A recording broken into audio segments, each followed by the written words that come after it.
Hello world of YouTube and welcome to another episode of Viralrak's Movie Reviews, where every movie that you guys suggest I go to the movies and see or I feel like discussing. This time around we are discussing, my mother watched this movie with me. From Reservoir Dogs. We're discussing a film that was requested by YouTube user RockstarBase100, and that is Stanley Kubrick's classic, A Clockwork Orange. And this is my first time seeing this movie. First time I remember seeing. I know I've seen it. It's the first time I remember it. And the minute this film started, I already saw the homages. Because immediately, if you haven't played the game Conker's Bad Fur Day, the first opening scene is the exact same in that game. So that really put me in the frame of mind of, wow, people have really just gone to great lengths. A lot of shows. I mean, you may not know it, or people may not know it when they watch it, because to me, Clockwork Orange it's not for everybody, and it has a cult following. It's like the Rocky Horror Picture Show. You either like it or you don't. And I'd say it's a bit more revered as a classic than Rocky Horror is. I was doing where it has a cult following, because this isn't for everybody. No, I mean, I've seen people that have given poor reviews of the movie. I know it's not for everyone. But I'm just saying it has a cult following, just like the Rocky Horror Picture Show. Yeah, I'd just say it's a bit more of a grand following than. Maybe it's just because I know a lot of people that love it. I don't know. I mean, there's a huge underground for the Rocky, and you can't really say anything because you've never seen it. No, but I mean, even film critics. I think more film critics revered this, and maybe it's just because of what it's representing and what it stands for. Yeah, but I'm not really talking about critics. You're talking about fans, and fans come from people who see the movie and not necessarily, because and enjoy it. A lot of critics, might say. But I think more people enjoy this or have seen it and enjoy it more than Rocky Horror Picture Show. That's a debate for another day. And it's mostly because of the character of Alex. I think that's a debate for another day. Because, you're talking to me, I like both. Yeah, I know. But, growing up in Jacksonville, there was a place called 5 Points. And they're at midnight, every Friday night, they did the Rocky Horror Picture Show. And, you have people up there that jump on stage and interact with the film. And, it's all out. I'd call that more of a purist cult film, because this film alone is viewed more critically from a grand spectrum. It's something that, and I'm comparing it to. We will debate this all night, so we're going to move on about the review. I'm comparing it to the fact, because you're comparing it as a following, and I think as a following, this film has a bigger following than Rocky Horror Picture Show, at least nowadays. Okay, well, we can agree to disagree, because I feel that they both have probably the same amount of cult following. I honestly think that the Rocky Horror Picture Show has a bigger fan base than this. Okay, you tell us what you think. Let us know who you think, if you have seen, and you really can't even comment because you've not even seen it. But no, I'm talking purely from a fan base. I get it. I'm not talking about the film. I'm talking about as people viewing the film. Right, I get it. You tell us who you think has a bigger cult following. Whether or not I've seen both films doesn't play into the fact. I'm talking purely about people who have enjoyed the film as a mass. That's all I'm stating. Well, if you've seen both, or if you know, okay, or just let us know what your opinion is on which movie you think has a bigger fan base following. There you go. Put it in the little doohickey thingy in the comments below. As for the film itself, Jesus Christ, this film is awesome. Purely from everything about this film was just. You know what it kind of reminded me of? What? How. Did you ever see? Now, hear me out before you interrupt me when I say this. Have you ever seen the Halloween that was directed by Rob Zombie? Okay. For those of you that haven't seen it, if I spoil something too bad, it's been out for a while, you should have seen it. Yeah, I don't. In that movie, I ended up crying. I ended up feeling sorry for Michael Myers. Okay? And this movie does the same for me. It makes me feel sorry for the person that had committed the crimes. Yeah, I mean, you see this character in Alex, this man who is the embodiment of anarchy, of chaos. Although, you realize he didn't really do it to get cured, he did it to get out early. That's what I'm saying, yeah. Yeah. I mean, he was the embodiment of anarchy, and he's just a kid. I mean, in the book, he's 14. In the movie, he's like 17. He's 17. So, he's only in for 2 years, so that means he's 19 when he gets out. Or he'd have been 17 when he gets out in the book. Either way, still a teenager. Yeah, he's this person who is already so incredibly just uncaring for the masses. He's purely in it for the joke. He's the Joker, essentially. Because, I mean, I was looking up about this, because the character of Alex intrigues me. And I had... He has no qualms as to who he hurts or doesn't care about race, age, religion, nothing. He does it for the sport of it. Which is fascinating to me. People, antagonists or protagonists like that fascinate me because they have no gain. They don't. And that to see someone write a character like that just fascinates me. It's way ahead of its time. And this film, yes. This movie is far ahead of its time. And I mean, it uses camera techniques and everything that's used now widely. Lots of wide-angle shots to express shock, especially in the first quarter of the film is so just abstract. It's just hoodlums causing a ruckus. I mean, there's rape, there's murder. Anarchy. It's anarchy, but it's backed by this fantastic music. Because all the music in the film is either this electronic piece, which is fantastic, by the way. That piece that reoccurs throughout the film is basically Alex's theme. The theme for the movie is amazing, and it's the same music that's in Conkers. That's why it clicked in my head as I know this. But aside from that, you have just fantastic classical pieces that represent all of this just destruction or just pure uncaring for everything. It's beautiful. I was about to say, it's beautiful music set to chaos. Well, I mean, just the image of it all is beautiful, and to see this just complete and utter visual phantasm is just awesome. It was a fantastic movie. I mean, as after that first quarter, and you really see the breakdown of his character, you see him, I guess, finding a ploy, using it, and still getting the repercussions of that, his treatment or whatever, is trying to manipulate the system, but getting accidentally cured in the end. Yeah. You know? But, I mean, all being said and done, I mean, he got out of it what he was trying to. He got out early, yet, you know, his illness in the end, his love of being able to listen to Beethoven is back. Yeah. Well, and this is the thing I thought.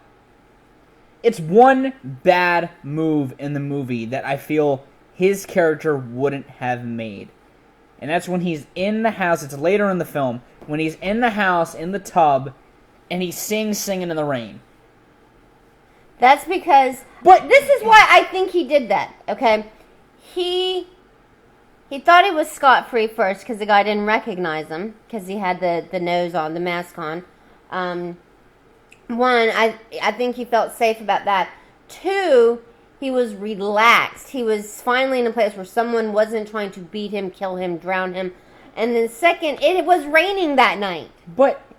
I get it. Bad mistake. He's a man who knows what he did and would still have in his mind. But I've been here before. But do you think maybe just part of old Alex was like, hey, let me see where I can push it. The guy doesn't know who I am. But even while he's sitting there, he knows there's something wrong with the wine, yet he drinks it. He knows something is up, yet he continues to progress the situation. He knows in his head. He's like, I should get out of here. There's like this big-ass Julian guy sitting next to him that But even when I'm just saying. I just think, I mean, I think it leads to a great resolution in the film. I just think that scene seems very out of character for him, unless his motive was to try and commit suicide and in the end inevitably uncure himself. Which again, this movie's been out since the 70s. I think how, he knew something was up, either in the spaghetti, the wine, and then when the girl was doing her, reporting, and he's like, I always feel like something's just about to happen to me. Boom. Yeah. I think that scene was very... So he knew something was going to happen to him. But in the beginning it threw me off. It just seemed very out of place for him to do. I would have liked to seen him throw up once. Yeah, he gags a lot. Because I don't know if you know what happens, once. But the treatment is they basically associated violent images and eventually Beethoven's Ninth, his favorite piece by Beethoven. No, that was accidental. I know, but I mean, like, it inevitably led to him feeling the same thing with Ludwig's Ninth Symphony. An unhealthy obsession with him. Yeah, very unhealthy. He has him in his jail cell picture. Framed picture, like it was... And a little bust of Beethoven. Yeah. So anyway. Very unhealthy. But that led to him being sick, his stomach feeling ill, and him wanting to throw up. But he never does. And it's would have been... Well, I seen him throwing up once. Little pow. Even just a little liquefies something, then that would have been... But, yeah, this film is really good. Everything about it, the shots, the characterizations of not even just Alex, but everyone in the film, his compadres who were kind of loafing around but still had this characterization to them that led them to be this backstabbing sons of bitches. And him holding him down underwater that long, he should have been dead. Yeah. Well, he stopped moving, so I thought he was dead. So I thought the movie was going to be over with his death. Well, no, because then you hear him, he's like, no, he's still moving. No, I didn't. Yeah. He's like, no, he's still moving. Like, I literally thought this movie was going to end at two different parts. And yet the ending itself was even better. I thought it was going to end when they were holding him underwater. Then I thought it was going to end with his death, with him killing himself. But then it eventually ended with him realizing, I'm not sick anymore. I can be... What about those huge-ass speakers? Yeah. This movie kept me guessing as to what was happening throughout the whole thing, and I think that's a great thing for a film to do. And overall, this movie is just... See this movie. It's just...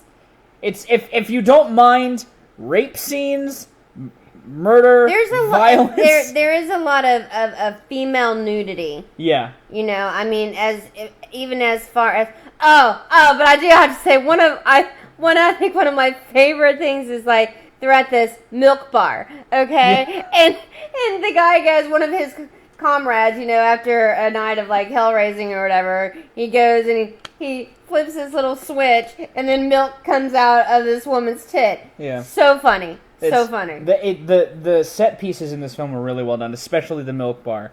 That was The tables in the milk bar are all women in a crab position. Yeah. It's pretty funny. The art piece, the set pieces in this film. I mean, just everything about this film is really well put together. For its time, it's astoundingly done. And I think that, I mean, I've reviewed a Kubrick film on here before. I reviewed The Shining, and it's a testament to his... No, that wasn't with you. No, it's my favorite movie. Yeah. It's another statement as to this guy being just a fantastic filmmaker. Yes, this film isn't for everyone, but I think everyone should see it. And he does have a following. Like, some people follow actors and whatever, but some people follow directors, and just like Quentin Tarantino, he has that style. I'd compare his following to Tarantino's following. Tarantino's following. That style of either you like it or you don't. Yeah. And his along with Quentin Tarantino is kind of, you got to have the right warped mind to be able to enjoy it, which gladly I do. Apparently he does too. But thank you, Rockstar Base 100, for suggesting this movie. I enjoyed it a lot. The next film I'm going to be doing is One Flew Over the Cuckoo's Nest, which was another film. That's another one of my favorite movies. It's another film recommended by one of you guys. You guys have good taste in movies if you didn't realize. Reservoir Dogs, this, One Flew Over the Cuckoo's Nest. You guys have some really good taste in film, so thank you. Only one of you got only one suggestion I didn't like so far, and that was a Uwe Boll film, but I wasn't looking too highly into that. But who? He's a guy who's renowned for making shit movies. I'll explain after the shit movies. They're terrible. Terrible. But yeah. Not Clockwork Orange, but no, just Uwe Boll's films. But I'm gonna wrap this up now. Gonna get on out of here. I'm gonna crash. She's tired. You passed Very that at one tired. point during the movie. No, not really. Well, maybe. Who knows? I don't think I missed a whole lot though. It was during the jail scene, one of the jail scenes. But I don't know. Bend over. Anyway, I was wanting him to fart at that point. I'm serious. Alex has more class than that. I know, but I mean, at that point, he's not, what is it, reformed? He's not, But even he's a man of anarchy. I know, but I just wanted him to fart. But he didn't, because he's a man. It's again out of his character to do so. I just thought it would be funny. I'm gonna go. You guys have good days, lives, and situations. I'll see you another day. She'll be the around. Mom! Dude! She was really starting to piss me off. See you another day. I'd keep talking, but... Well, what else do you have to say? I was just going to talk about his mom. And the damn, border. Or, what the fuck? Jim. Yeah, Joe. Joe. Whatever. Two characters that have no significance in the movie. Well, his mom was just driving me crazy. Okay. Because she's old, and she had, purple hair. Now, the purple hair is cool. But she was just, irritating me. Just because I'm tired. If you haven't seen it, watch it. It's not on Netflix, though. So don't try to go to Netflix and get it. See you another day. Good life situations. What is it you say? Good life situations, masturbations. You have good days, lives, and situations, and I'll see you another day. What the fuck did I just say? Situations, masturbation, something else. Okay, whatever.